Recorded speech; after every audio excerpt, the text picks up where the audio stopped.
wabarakatuh. Alhamdulillahirrabbilalamin. Hari ini kita akan melanjutkan pembelajaran pada subbab selanjutnya, yakni mengenai gametogenesis.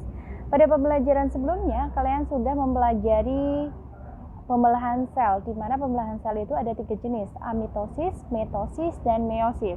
Pada pembelajaran amitosis, artinya tidak terjadi pembelahan yang melalui tahap-tahapan, ya, tidak melalui tahap-tahapan. Kemudian pada pembelahan mitosis itu ada beberapa tahapan, yakni profase, metafase, anafase, dan telofase. Kemudian pada meiosis, ya, ini adalah pembelahan sel yang menghasilkan sel anak dengan jumlah kromosom setengah dari jumlah kromosom sel induknya, ya.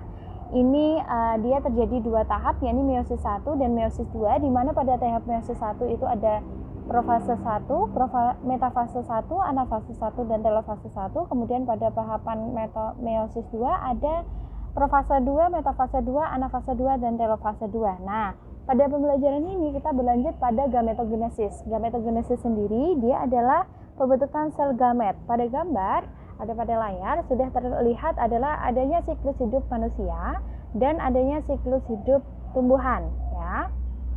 Nah, gametogenesis pada tumbuhan ini terjadi melalui mitosis, bukan meiosis. Meiosis pada tumbuhan tidak menghasilkan gamet, melainkan menghasilkan spora. Spora selalu berkembang menjadi gametofit haploid multiseluler. Hewan ini tidak pernah memiliki fase haploid multiseluler, sedangkan tumbuhan selalu memiliki fase haploid multiseluler. Nah, selanjutnya adalah gametogenesis pada hewan. Ada 2 jenis yang nanti akan kita pelajari, yakni spermatogenesis dan oogenesis. Pada spermatogenesis ini adalah proses pembentukan sperma dalam testis. Nah, proses pembentukan spermanya bisa dilihat pada tabel, yakni spermatogonium di dalam tubulus semifermus. Testis ini mengalami pembelahan mitosis menjadi spermatosit primer. Nah, dari spermatosit primer dia mengalami pembelahan meiosis 1 menjadi 2 spermatosit sekunder. Nah, tiap-tiap spermatosit sekunder ini dia mengalami pembelahan meiosis 2, sehingga menghasilkan 4 spermatid. Tiap-tiap spermatid ini dia akan mengalami pematangan dan berdiferensiasi sehingga terbentuk 4 sel sperma yang fungsional, artinya bisa melakukan fungsinya secara benar. Nah, pada proses pembentukan gamet yang jenis lain ada yang namanya oogenesis. Kalau tadi adalah pembentukan sperma, berarti sel kelamin jantan.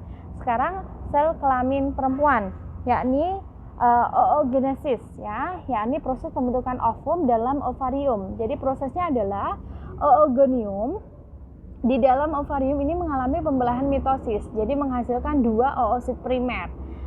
Oosit primer ini dia membelah meiosis 1 menjadi 2 sel anakan, yakni 1 sel berukuran normal atau besar disebut dengan oosit sekunder, sedangkan 1 sel lagi ini berukuran kecil disebut dengan badan kutub primer atau polosit primer. Oosit sekunder dia membelah meiosis 2 menghasilkan 2 sel, yakni 1 sel berukuran besar disebut dengan ootit, sedangkan 1 sel berukuran kecil disebut dengan badan kutub sekunder atau polosit. Nah, badan kutub primer tadi, ya, dia juga membelah meiosis 2, dia menghasilkan 2 badan kutub sekunder. Pada hasil akhir dari oogenesis ini dia terbentuk 4 sel anakan, yakni sebuah ootit yang nanti akan tumbuh menjadi ovum dan 3 buah badan kutub sekunder atau polosit yang akan berdegenerasi. Itu yang kita pelajari hari ini mengenai gametogenesis. Terima kasih.